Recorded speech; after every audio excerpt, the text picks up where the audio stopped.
Olá, bem-vindos a mais um programa Arte da Guerra com o embaixador Francisco Seixas da Costa, a quem peço, o embaixador, que comente aquilo que foi o telefonema mais importante dos últimos tempos, no início desta semana, entre Vladimir Putin e Donald Trump, onde, entre outros assuntos aparentemente mais prementes, também se falou da paz na Ucrânia. Como é que viu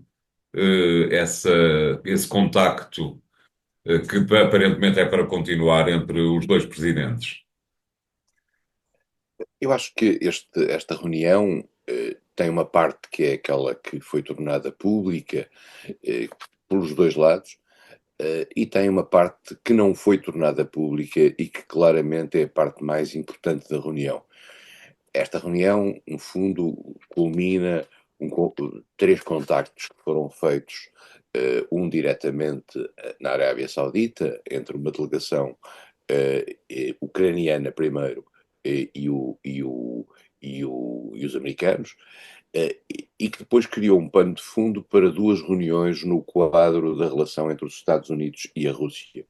Uma com o enviado especial americano que foi a Moscovo, e depois uma conversa telefónica entre os ministros dos negócios estrangeiros dos dois países. E com estes três elementos ficou criado, digamos, o caldo de cultura necessário para um encontro telefónico entre Donald Trump e Vladimir Putin. É o segundo encontro telefónico desde que Trump foi eleito, e claramente este tinha na sua essência a definição do quadro possível de um acordo para a Ucrânia. Digamos, um pouco bizarro que esta conversa se faça sem a presença da Ucrânia. No fundo, costuma-se dizer se um país numa negociação não está à mesa, está no menu, e neste caso estava no menu, e portanto, digamos, há coisas que foram ali resolvidas e que muito provavelmente vão ser impostas à Ucrânia.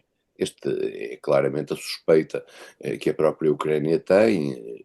Imediatamente após esta reunião houve uma declaração de Zelensky em que se mostrou preocupado pela circunstância de não estar incluído nestas conversas, e em particular disse: Trump sabe o meu número de telefone, liga-me quando quiser. Isto é, de facto, digamos, a prova provada de um certo mal-estar. Mas, enfim, os americanos escolheram esta metodologia. É uma metodologia que vai acabar por apresentar uma espécie de um pacote de natureza negocial, a que a Ucrânia será chamada a responder, sim ou não. E o que é curioso em relação a isto é a total e completa alinhamento dos europeus desta matéria. A Europa que esteve durante tanto tempo, durante estes 3 anos, ao lado dos americanos no fornecimento de ajuda à Ucrânia, e que se espera possa contribuir, nomeadamente em matéria das garantias de segurança que qualquer acordo possa vir a ter, não é ouvida nem achada nesta matéria.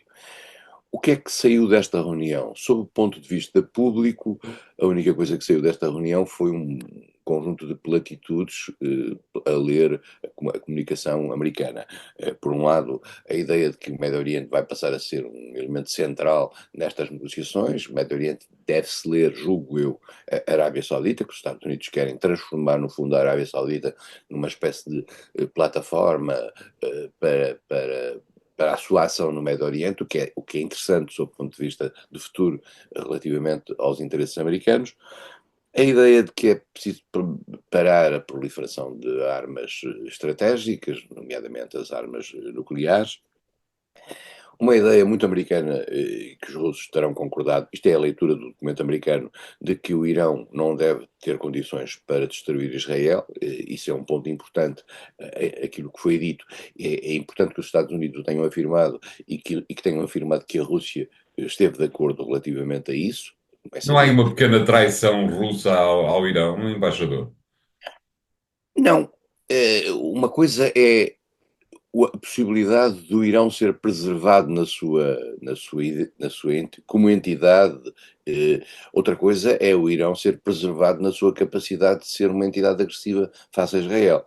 Quer dizer, são duas coisas diferentes e, portanto, os Estados Unidos podem, a Rússia pode, de certa maneira, manter o seu apoio ao Irão e essa ligação, como o António diz, na velha amizade que existe entre o Irão e a Rússia, mas isso não significa necessariamente que a Rússia subscreva a possibilidade do Irão ser um fator de agressão contra Israel, que é uma preocupação americana. Depois, a questão da troca dos prisioneiros, depois a hipótese de enormes acordos económicos, o enormes são claramente uma expressão trumpiana, que foi trazida para o texto, e depois, o que é um pouco bizarro para a dignidade de uma coisa deste género, a troca de o aviso sobre o início de jogos de hóquei sobre o gelo entre os Estados Unidos e a Rússia, que é uma coisa um pouco estranha para este tipo de comunicados. O que significa, na minha opinião, e tudo isto, digamos, a suceder àquilo que é o elemento essencial, que é a circunstância da Rússia ter acordado a entrar numa trégua de ataques a estruturas de natureza energética, que se pressupõe naturalmente que a Ucrânia deixará também de fazer os ataques que tem vindo a fazer às estruturas russas de natureza energética. Fora disto, e depois a ideia de tentar implementar no quadro destas negociações um acordo relativamente ao Mar Negro. Nós sabemos que no Mar Negro a situação da frota russa não é a mais brilhante, tendo em atenção que os ataques com drones feitos pela Ucrânia têm obrigado a frota russa a refugiar-se em zonas mais ao Oriente, e por isso mesmo, digamos, está criado aqui a base para uma negociação, para umas conversas futuras. Mas não está aqui nada, por exemplo, relativamente à entrada ou não da Ucrânia para a NATO, coisa que os Estados Unidos já disseram várias vezes que não estariam dispostos a promover. E se os Em Estados princípio é um assunto ultrapassado, não é? Não, não lhe parece, embaixador? eu acho que sim, mas tem que ser dito, mas tem que ser escrito, e que tem que ser apresentado. Por outro lado, também nada foi dito sobre o levantamento de sanções, coisa que a Rússia vai provavelmente querer. Nada foi dito sobre os territórios, sobre a questão essencial, que é a questão dos territórios. E, portanto, há aqui coisas não escondidas. Dizia-se nas últimas horas, antes desta conversa, que os Estados Unidos poderiam vir a apresentar no quadro das Nações Unidas uma resolução no sentido de poder considerar, resta saber se depois essa resolução tem apoio global, se poder considerar a Crimeia como parte da Rússia, da soberania russa. Enfim, nada disto apareceu, o que significa, portanto, na minha opinião, que há uma agenda escondida. Há uma agenda escondida desta. Houve conversas sobre variados aspectos nesta reunião que não estão a estar inscritos na agenda. A Rússia não foi parca não é na sua leitura, naquilo que tornou público relativamente aos seus interesses e à sua posição, não foi parca na lista que fez. E a lista russa é muito simples, é a lista clássica. É as causas profundas, as chamadas deep causes, root causes do conflito, aquilo que são as causas, a questão da NATO, a questão do alargamento e do acossamento que a Rússia considera ter sido feito ao longo das últimas décadas relativamente à sua segurança, que é uma coisa que a Rússia quer preservar, e portanto as garantias de segurança para a Rússia, no fundo é essa a questão. O fim do apoio militar à Ucrânia, que não está lá uma única linha, o fim do apoio em matéria de inteligência à Ucrânia, que preocupa muito a Rússia e que os Estados Unidos já tinham quebrado durante uns tempos, mas depois retomaram. E depois a Rússia avisou já que vai tratar algumas das ações feitas pela Ucrânia na sua incursão em curso como ações de natureza terrorista, o que significa, portanto, que vai tirar daí as respectivas consequências em termos da gravidade desses mesmos crimes cometidos eventualmente por soldados que eles tenham detido ucranianos naquela área. E, portanto, tudo isto é um pano de fundo em que, por um lado, a Rússia, neste momento, continua a manter, e esse é que é o ponto, a manter os seus ataques terrestres e aéreos, ataques terrestres na zona do Donbass e aéreos em várias partes da Ucrânia. A Rússia não se limita, este acordo não limita rigorosamente nada à Rússia nesse aspecto, com exceção das infraestruturas de natureza energética, e a Ucrânia tem vindo a recuar progressivamente e a Rússia praticamente conseguiu tomar toda a zona de Kursk, que, vale aqui a pena lembrar, no verão passado foi uma zona em que a Ucrânia decidiu avançar por dentro do território russo, no fundo, para criar uma espécie, para duas coisas. Primeiro, para criar uma espécie de um contraponto para uma eventual negociação, era o território sobre território, embora o território de Kursk fosse uma coisa pequena, por outro lado, a Ucrânia na altura pensou poder diminuir a pressão das tropas russas no Donbass com essa incursão em curso, não conseguiu. A Rússia aparentemente não reduziu a sua pressão no Donbass para acorrer à zona de Kursk. E a Rússia então, entretanto, foi ao longo destes meses fazendo uma ação que agora praticamente está concluída. Portanto, eu diria que a incursão em curso não foi, sendo embora, digamos, uma ideia interessante do ponto de vista militar, não teve um grande sucesso. Estamos nisto, vamos ver que se esta reunião, eu acho que tão cedo não haverá uma reunião uma conversa telefónica entre os dois presidentes, o que pode é haver um encontro entre os dois presidentes, porque agora já estamos numa fase um pouco de maior afinação. Quando é que a Rússia é chamada, quando é que a Ucrânia é chamada a jogo? Bem, vai ser com certeza, vai haver uma chamada telefónica entre Trump e Zelensky. Quando é que os aliados europeus são chamados a jogo? Não sabemos.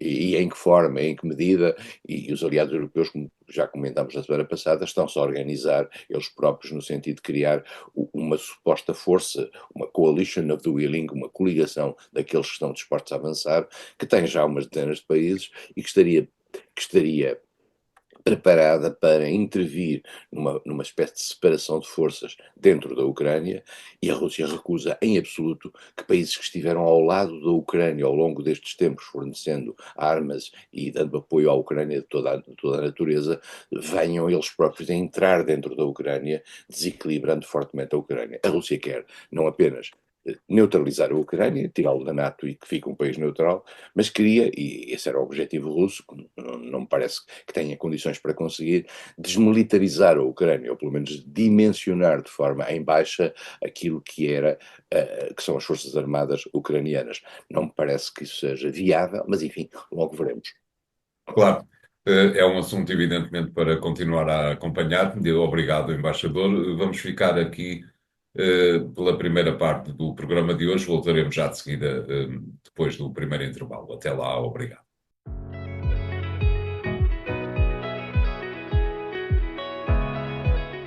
Bem-vindos à segunda parte da Arte da Guerra. Desta vez, embaixador, para lhe pedir a sua opinião sobre como é que viu aquilo que parece ser, aparentemente, não foi oficialmente dado como isso, mas parece ser o fim do cessar-fogo entre Israel e a Palestina, uma vez que o executivo de Netanyahu decidiu, num dia em que, mais uma vez, o primeiro-ministro, vou dizer desta forma, se safou de ir dar explicações aos tribunais sobre os três casos de corrupção que sobre ele impendem.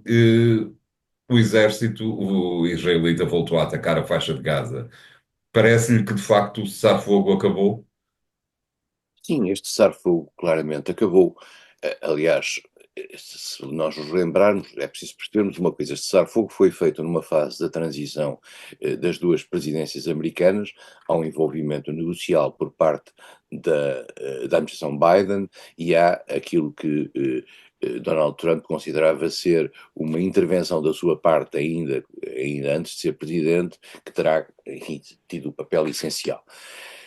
Este cessar-fogo pressupunha várias fases, e a primeira fase era, digamos, um largar por parte do Hamas de alguns reféns em sequência semanal, e depois a negociação de uma segunda fase, que daria, no fundo, a total finalização da presença de Israel dentro de Gaza. Vários setores israelitas disseram, mesmo setores governamentais, disseram sempre que nunca aceitariam isso, e que mal houvesse a saída dos reféns, a guerra continuaria. E, portanto, o Hamas, que tem os reféns como elemento da sua própria sobrevivência, é evidente que agora joga os últimos reféns como um elemento fundamental, porque já percebeu que ao largar os últimos reféns terá a guerra em pleno. Assim também, aparentemente, Israel decidiu não esperar por isso e fazer novas incursões dentro da faixa de Gaza. Um, Nós parece que, volto a dizer, parece que a faixa de Gaza é uma coisa imensa, é de Moscavide ao Guincho, com uma largura de 7 quilómetros. Estamos nisto há 3 anos, quer dizer, há um ano e tal. E isto é um terreno com 2 milhões e 200 mil pessoas, que agora, neste período da trégua, se começaram a recolocar em determinadas zonas, que eram as zonas onde viviam, embora estivessem destruídas. O ataque israelita faz-se agora de uma forma brutal. Brutal, não vale a pena sobre isto ter mais pequena dúvida, é uma chacina absolutamente completa, porque a quantidade de mortos nos últimos dias, nos últimos 3 dias, é uma coisa brutal. Estamos a falar de centenas e centenas de mortos. No passado eram 20 mortos, 30 mortos, 50 mortos, agora se foram nestas noites 400 mortos, 300 mortos, entre mulheres e crianças, porque das duas, quer dizer, ou o Hamas era um exército extraordinário, quer dizer, ou Israel é um exército sanguinário, porque na realidade, quer dizer, não é possível haver cerca de 50 ou 60 mil mortos e que seja tudo gente do Hamas. Quer dizer, as pessoas, é a população civil que está a morrer. E há um total falta de cuidado relativamente a isto. Israel teve por parte dos Ou Estados então Unidos, o contrário, o cuidado de dar cabo de tudo. exato, quer dizer, Israel teve por parte da administração americana uma luz verde para atuar. E, portanto, digamos, Trump está a fazer a paz na Ucrânia, ou está a tentar fazer a paz na Ucrânia, e está a manter a guerra no Médio Oriente pela simples razão de que há uma espécie de desrespeito que dentro da opinião pública americana funciona bem, ao nível dos setores judaicos e de um grande apoio que existe nos Estados Unidos face à luta de Israel. Isso permite que os ataques na Palestina possam ser feitos sem limite. E aparentemente para quem faz aqueles ataques, os palestinos não são gente, quer dizer, são números, e são números irrelevantes, tanto faz 50 mil como 30 mil, quer dizer, neste momento há uma falta total e completa de respeito relativamente àquilo. Nós partimos de um ponto muito claro, o 7 de outubro, de há um ano e tal. O ataque, 1.300 pessoas que foram mortas por parte do Hamas. Os reféns, que são 100 e tal, agora serão 50 e tal, 59, 60, entretanto alguns já morreram, alguns terão morrido muito provavelmente por ação dos bombardeamentos israelitas, neste território que volto a dizer não é tão grande quanto isso. E, portanto, neste momento morreram cerca de 60 mil pessoas, não se sabe bem, eh, e digamos, compensar aquilo que foi um ataque terrorista em que morreram 1.300. E estamos sem perspectivas nenhumas. A própria palavra de Israel vale o que vale. O António referiu, digamos, a sobrevivência de Netanyahu. Netanyahu vive envolvido também em problemas de natureza judicial, vive com um governo em que para sobreviver tem que apaziguar as suas alas mais radicais. E pronto, e é este o cenário em que o mundo mais ou menos fecha os olhos, perante o qual o mundo fecha os olhos, nomeadamente a Europa, que tão vocal se vê relativamente à questão da Ucrânia, mas tão hipócrita se vê relativamente à questão da Palestina. Eu volto a dizer uma coisa que aqui sempre disse desde o início: morreu até agora mais gente na Palestina, num ano e tal, do que em matéria como civis, do que os civis que morreram na guerra da Ucrânia. Mas disto ninguém fala. Exatamente. Parece-lhe também importante para este caso, embaixador, o facto de eh, a inteligência interna de Israel pretender saber e estar a pretender lançar uma investigação sobre a matéria relativamente àquilo que pode ser a influência que as notícias anteriores, nos dias anteriores, nos meses anteriores, a 7 de outubro de 2023, o facto de algum poder político não ter dado a devida atenção àquilo que eram os alertas da inteligência interna israelita. E agora a inteligência interna quer perceber até que ponto vai essa responsabilidade política. Parece-lhe que Netanyahu também está a tentar gerir este caso da forma que para ele próprio fora mais conveniente.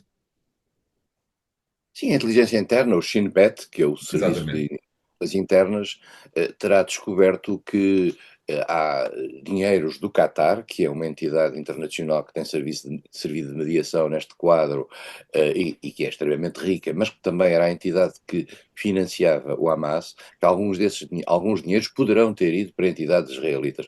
Mas com toda a franqueza, António, eu acho que isto é um fait divers, quer dizer, tal qual como os processos de Netanyahu.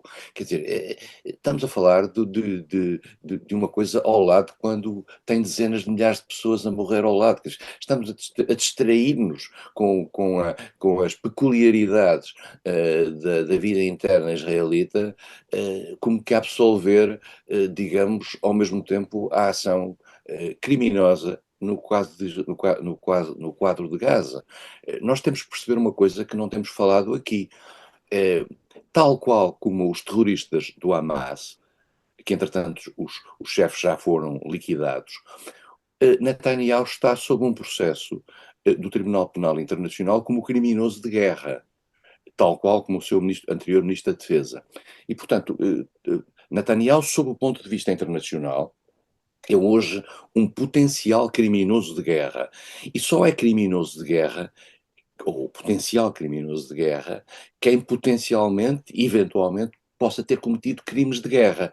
E quem cometeu crimes de guerra foi Israel sob a liderança de Netanyahu. Portanto, estamos a falar de um criminoso de guerra potencial que tem um processo internacional. Porque não é só o Hamas que são criminosos de guerra, é o excesso de legítima defesa que passou determinados limites e colocou-se já naquilo que é contra o normativo, digamos, do direito humanitário e do direito internacional. E isto é uma situação que a comunidade internacional tem que encarar. E não é como alguns países europeus fizeram, dizendo que eventualmente se Netanyahu for lá não aplicarão as regras do Tribunal Penal Internacional. A Alemanha já disse isso, a França também terá dito isso. Não é assim que se apazigua Israel. Apazigua-se Israel cumprindo as regras internacionais. E esse é o ponto.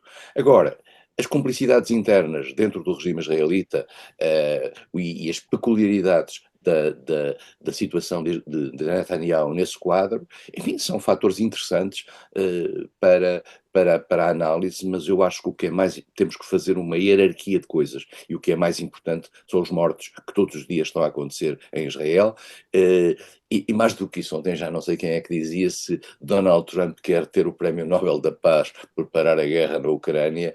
É difícil que esse Prémio Nobel da Paz possa aparecer ao mesmo tempo que, no fundo, alimenta, porque a sua luz verde foi clara para esta ação criminosa israelita agora, ao mesmo tempo que a sua luz verde alimenta a continuidade das chacinas em Gaza.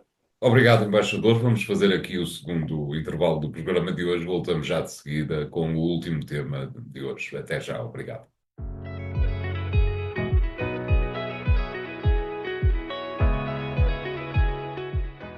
Bem-vindos à terceira parte da Arte da Guerra. Desta vez, embaixador, para lhe pedir que comente aquilo que me parece ser uma tentativa do primeiro-ministro britânico, Keir Starmer, de se assumir como um novo líder, principalmente no que tem a ver com a Europa, um novo líder na área internacional.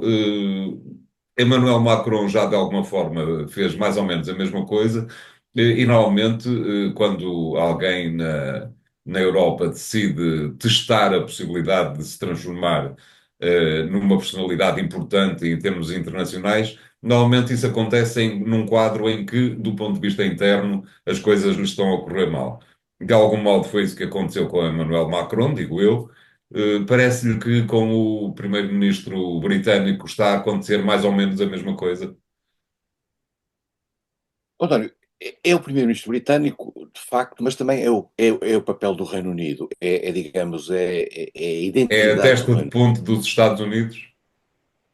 Já foi mais, quer dizer, o Reino Unido durante muitos anos era visto, de Gaulle, aliás, assim eu pensava, uma espécie de uma quinta coluna americana dentro da Europa. Por isso, de Gaulle travou a entrada do Reino Unido para o mercado comum na altura, durante muito tempo, porque pensava que, no fundo, os ingleses representavam os americanos e representavam os interesses americanos.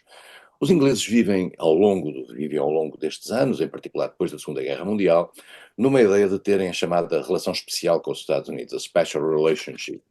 E os Estados Unidos, algumas vezes, digamos, potenciavam esse papel britânico, outras vezes esqueciam. Mas os britânicos nunca deixaram de estar sempre a mostrar-se interessadíssimos nessa relação. Porquê? Porque essa relação dava-lhes, ao mesmo tempo, uma importância na Europa, porque, no fundo, era o grande aliado do amigo americano. Como digo, as coisas variaram muito ao longo das várias presidências americanas, mas foram praticamente constantes na atitude europeia. Uh, Margaret Thatcher tinha aquela relação privilegiada com Ronald Reagan e até inclusivamente, digamos, se dizia a certa altura que os americanos eram tutelados num certo momento em algumas ações pela clarividência de Thatcher. Isto no campo conservador. No campo trabalhista, Tony Blair, lembra-se, esteve envolvido, digamos, como eixo essencial por exemplo, da Cimeira das Lajes e da ida dos americanos para o Iraque, e, digamos, foi quem, digamos, inventou, de certa maneira, a Cimeira das Lajes, à qual Portugal se ligou vergonhosamente. E, portanto, perante uma presidência como a presidência de Trump, os ingleses ficaram, digamos, um pouco sozinhos no mercado. E fizeram sozinhos porquê? Porque, entretanto, houve o Brexit. E, portanto, os ingleses abandonaram. Tony Blair tinha a ideia de colocar o Reino Unido no centro da Europa. Eu diria que foi a liderança inglesa e trabalhista em que foi tão longe quanto possível na colocação dos ingleses no centro da Europa, na tentativa de criar uma influência britânica no quadro das instituições europeias. Isso acabou por não funcionar ao nível da mobilização do povo britânico e depois viu-se o que aconteceu até ao Brexit. Com o Brexit, o Reino Unido fica fora de tudo, fica fora da União Europeia, depois de um processo de algum contencioso, e depois fica dependente dos americanos. O Reino Unido, lembra-se na altura, estava à espera, aliás, era essa uma das mensagens de Boris Johnson, que ia ter uma relação especial com os Estados Unidos, no plano económico, no plano comercial, etc. Os Estados Unidos nunca lhe deram muito espaço para concretizar essa relação. Esta Já antes não liderança. deram a Theresa May, que aliás foi aos Estados Unidos e foi destratada por Donald Trump. Exatamente. Keir Starmer é o líder trabalhista depois de um longo período de vários líderes conservadores que não tiveram grande êxito. Ora, se um líder conservador, que normalmente tem uma postura diferente, não consegue êxito, dificilmente um líder trabalhista com Trump tem êxito. E, portanto, Keir Starmer, de repente, anda à procura do seu papel. Por um lado, há uma guerra, e ao ter uma guerra, o Reino Unido e a França são os dois membros permanentes do Conselho de Segurança e são as duas forças militares mais importantes dentro do quadro europeu. A França dentro da União Europeia, o Reino Unido fora da União Europeia. Mas são no quadro NATO. E são as duas forças europeias mais importantes no quadro NATO. Depois só os Estados Unidos e agora, futuramente, provavelmente, a Alemanha, depois da sua renovação de natureza económica, de natureza militar, mas que vai demorar, em matéria de capacitação de defesa e segurança, vai demorar o seu tempo. Portanto, o Reino Unido continua a ser um elemento essencial e tem uma relação com a França também importante, até pela singularidade da sua posição como membros permanentes do Conselho de Segurança da ONU, que lhes dá, digamos, algum interesse comum. É verdade que Stammer estava numa situação política interna complicada e crescentemente complicada, tal como o Macron estava, e as guerras têm sempre esse fator de, digamos, de potenciar o papel dos líderes. E Stammer tem-se mostrado aqui curiosamente, mais europeu, eu diria, do que pró-americano, tendo em atenção que, entretanto, a América, com o qual eventualmente contava, se deslocou por virtude desta idiosincrasia de Trump. E Starmer tem dito sobre a guerra na Ucrânia que está disposto a colocar lá milhares de soldados e que está disposto a investir, digamos, nesse elemento que considera ser essencial para a segurança europeia, tal qual como Macron. E Starmer e Macron têm conseguido um tandem funcional naquilo que é a preparação eventual de uma postura europeia de defesa da Ucrânia. Quer Macron, quer Stadmer consideram que a questão ucraniana é essencial para a segurança da Europa e que, no fundo, percebem que estão órfãos dos Estados Unidos e que estão órfãos do chapéu dos Estados Unidos, estão órfãos de uma certa maneira da NATO, isto é, a NATO já não é o que era. A NATO tinha como elemento essencial o seu automatismo de segurança caso qualquer país fosse atacado. Ora, nós percebemos que com Trump isso não é assim, isto é, se um país NATO for atacado, nós não temos a certeza que os americanos aí venham, e portanto o artigo 5º da NATO é uma ficção enquanto Trump for presidente dos Estados Unidos. E por isso mesmo eles percebem que têm que tomar conta da sua própria segurança. E Stammer tem feito uma coreografia importante nessa matéria, tal qual como o Macron. O António tem razão, disfarçando de certa maneira com o quadro internacional, mas com alguma justificação de natureza substantiva, aquilo que é a sua fraqueza interna. Será que isto vai fazer conseguir sobreviver os trabalhistas à frente do governo britânico por muito tempo? Os trabalhistas já estavam afastados do poder há muito tempo. Veremos nas próximas eleições. Os britânicos nesta matéria são muito claros digamos, na transmissão democrática da sua vontade quando há eleições. Isto normalmente dá-se conta nas chamadas by-elections, isto é, nas eleições parciais. É nas eleições parciais que, quando um deputado morre ou se afasta, que se começa a perceber o sentido da mudança dentro do Reino Unido. E vamos ver o que é que vai acontecer com Stammer e o Partido Trabalhista. Parece-lhe, embaixador, que depois de uma vitória completamente esmagadora nas últimas eleições, os trabalhistas podem estar a começar a descair para patamares que possam levá-los a deixarem o poder? É difícil porque, entretanto, tal como está a acontecer nos Estados Unidos com os democratas, que praticamente desapareceram do cenário e nem têm discurso, no Reino Unido as últimas lideranças conservadoras foram de tal modo patéticas que acabaram por criar uma relação negativa do eleitorado com relação a elas. E, pelo contrário, nós temos vindo no Reino Unido a ver subir uma terceira força, e no Reino Unido é muito difícil as terceiras forças subirem pela simples razão de que o sistema eleitoral britânico, o first past the post, é um sistema preparado para dois partidos. A força do partido de Nigel Farage está a começar, eu diria que, a escavar forças dentro do eleitorado conservador. Veremos se tem capacidade para substituir os conservadores. Os conservadores estão numa crise de liderança muito forte, não têm um discurso até ao momento apelativo. Agora, que regra no Reino Unido é que o desgaste político tem consequências muito rápidas, isso é verdade. Veremos se Farage consegue ser, digamos, o Churchill da nova geração britânica. Peço desculpa se Keir Starmer consegue ser o Churchill da nova geração britânica, mas, enfim, não parece, apesar de tudo, que tenha um perfil de apelo público muito forte, mas é algo que veremos com o tempo, e mais do que isso, veremos em função do sucesso que a sua démarche, sob o ponto de vista da organização ligada à União Europeia. Curiosamente, Keir Starmer saiu da União Europeia, com o Reino Unido saído da União Europeia, não mostra sinais de querer regressar à União Europeia, mostra sinais de querer uma relação positiva com a União Europeia, e tem conseguido, vale a pena dizer, e a questão da defesa e segurança, de certa maneira, tem atenuado aquilo que eram as feridas do Brexit.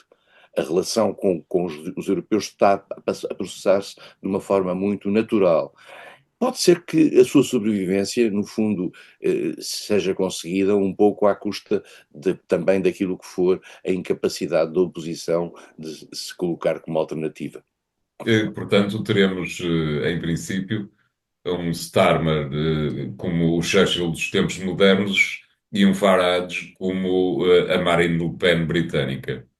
Sim, um pouco isso, enfim, se essas equiparações podem ser feitas. Mas também, eu volto a dizer, eu quando falei de Keir Starmer ser Churchill, estava, digamos, a ser um bocadinho irónico, devo confessar. Claro. Obrigado, embaixador. O programa A Arte da Guerra fica hoje por aqui. Continuem a ouvi-lo nos sites do Jornal Económico e para a semana cá estaremos com três novos temas. Obrigado, até lá.